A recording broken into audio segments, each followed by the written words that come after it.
Hello friends, welcome to Good, Better, Vest. I am Mike Vest, and this is part 4 of the Zebrawood Les Paul style guitar kit from Pango Music, and I am so excited for you to see this. This is some fun stuff. We get to polish it up and make it look nice so we can start installing hardware and get ready to play it. So let's check this out. Dang it.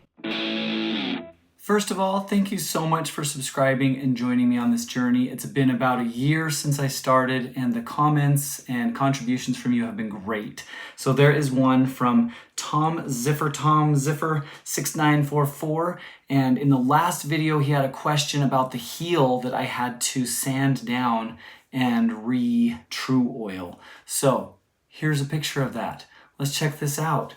It turned out so well. I'm so glad that I went back and actually sanded it off. I have found that I've been so happy every time I've gone back and put in a little extra work to make up for some of the mistakes. And there have been a lot of mistakes. But I'm so grateful for Tom's question, and I hope you will continue to ask questions and comment. It helps me so much, and I just love the feel of community we've got going on here. So after I finished putting all the coats of Tru Oil on, let it sit for a couple weeks, I removed the tape from the fretboard and noticed there was sticky residue on there. So I used mineral spirits just to clean off that sticky residue. Other than the sticky residue, I noticed that the fretboard was a different color because it had not been Tru Oiled. So I decided to Tru Oil the fretboard. Also, if you look at the logo, like this blue LP here, the logo was able to be buried very well. The decal, the water slide decal was able to be buried under the lacquer. Vanishes completely. This one, you can see it very clearly, and I don't know if it's because you have to put way more layers of Tru Oil on. I couldn't figure that one out. So I'm gonna try here to put some more layers on, several layers on the headstock, to see if I can get rid of that line around it. I use Scotch-Brite, the white, just to kind of scuff up the headstock, scuff it up a little bit before I put on the Tru Oil. Before I'd been using steel wool, but every time I did that, I ripped my decal right off. And after I cleaned off the fretboard with the mineral oil, I let that dry for about a day. I come back and I mix half Tru Oil, half mineral spirits, just 50-50, just to keep it light, and put a light coat on that fretboard. And this might be overkill, but every time I've been using any kind of solvent or oil or spray, I'm using a ventilator, I'm using gloves, and it just helps.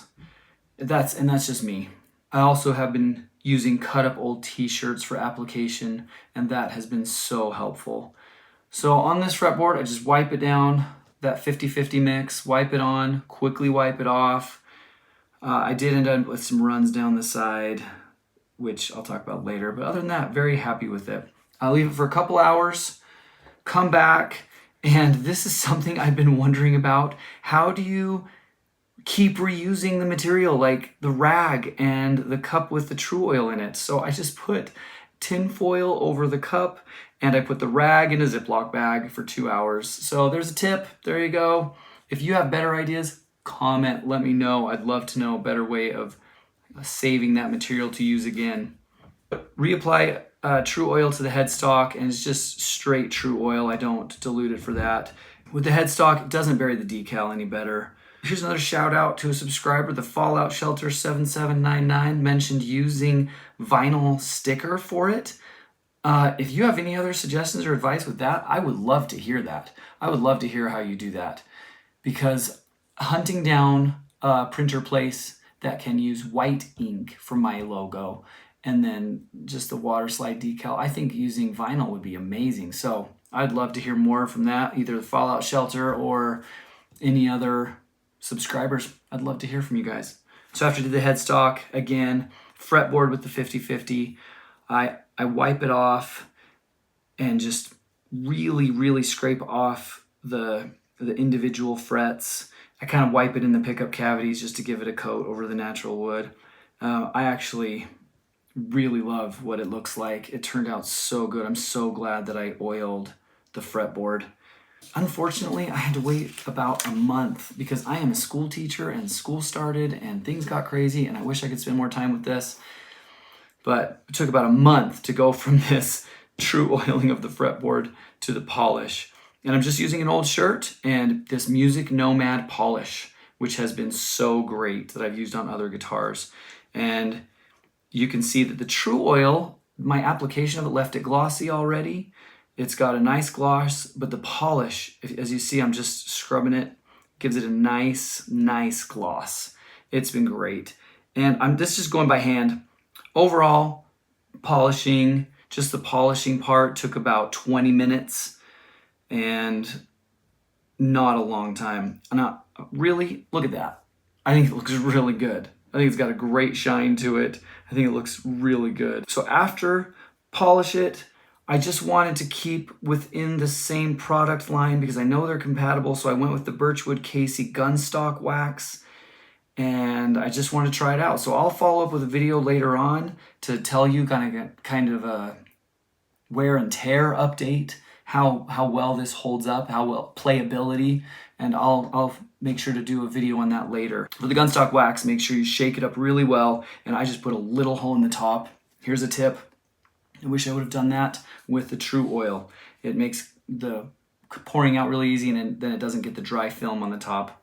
So I use the same shirt method and I just put a little bit of the wax and I'm just elbow grease, just wiping this on, circular motion, really trying to get it in there. I did not put a lot on and I only ended up putting one coat. It mentions you can do a couple, but I just did the one coat and we'll see how it holds up. If I have to go back and do more or, I'll give you the update. Right here you can see the back decal line.